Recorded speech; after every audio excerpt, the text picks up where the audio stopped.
I'm sure there's a third leg. We'll have to figure out what that is. But there's two major pieces to the Republican strategy for acquiring and holding political power.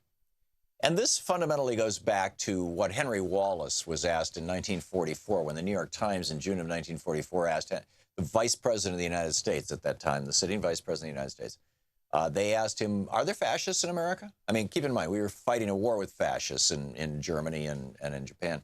Are there fascists in America? If so, who are they, and are they dangerous? And Henry Wallace basically came out. You can look this up. I mean, it's still in the New York Times. I've written several pieces about it, quoting it at length. So if you just plug my name and Henry Wallace's name into a search engine, you'll get it fairly quickly, I'm sure. Maybe the word fascist, too. But in any case, what Henry Wallace said was, yeah, there are fascists in the United States. And the ones that you have to worry about are not the guys who are going to the Bund meetings, you know, with a swastika on their sleeve and waving around a silly flag. Those aren't the ones you have to worry about. The ones you have to worry about, Henry Wallace said, are those who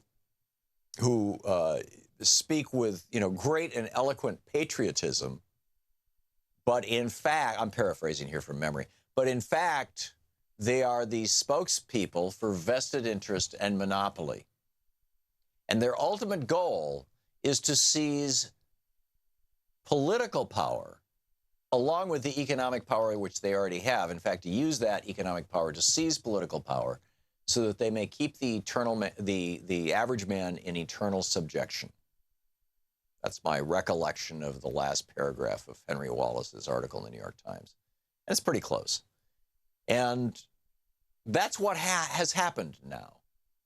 You know, FDR said they hate me and I welcome their hatred. He was speaking specifically of, of the vested interests of his day. America has a cokehead problem. You know, we've got a bunch of politicians who are beholden to a series of billionaires. It's not just, David and Charles Koch. It's, you've got Robert Mercer, you got Shelley Adelson, you got a bunch of these billionaires whose names you wouldn't recognize. But they're playing huge, outsized roles in determining who's representing you and what the legislation is. Yesterday, there were several articles. There was one over at Daily Kos. There's one in the Washington Post. There was another one, I believe, on the Hill. And in fact, I think there might have even been one in Politico that were basically asking the question, okay, this is like this Republican repeal Obamacare thing. It's like Lucy and the football, right? I mean, how many times is Mitch McConnell going to get all the Republicans up here and say, yeah, let's take away everybody's health care. Yeah, we promised that in the election. And then, Lucy pulls the ball, right? In this case, Lucy being the amalgam of Rand Paul and John McCain and Susan Collins, and perhaps a few others. And asking the question, why are they doing this? And the consensus seems to be that, and in fact, one of the articles even, flat out asserted that in the last couple of weeks, there was a meeting between a bunch of billionaire donors to the Republican Party and a bunch of Republican senior elected officials. And what the donors said to the Republican elected officials was, we've been funding you guys for a long, long time. We've given you a free ride. We've been taking care of you. We got you elected. We keep you elected. We're not going to do this anymore if you don't give us our damn tax cut. Get rid of that health care for those so-called average working people. To hell with them. We want our tax cut. And, we want to get rid of that 3.8% added tax on capital gains. We get rid of that.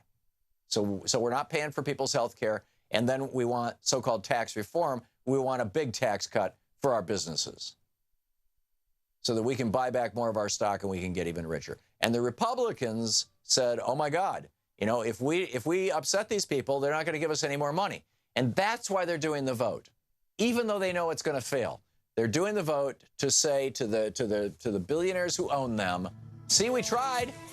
I mean, I'm sorry, I can't help it. Susan Collins, she's got a mind of her own. John McCain, he's got cancer. He's not going to run for re-election in all probability. We can't control him. Rand Paul is just a nut job. I mean, you know, you got to help us elect a few more Republicans, please. And these billionaires are going, I don't think so.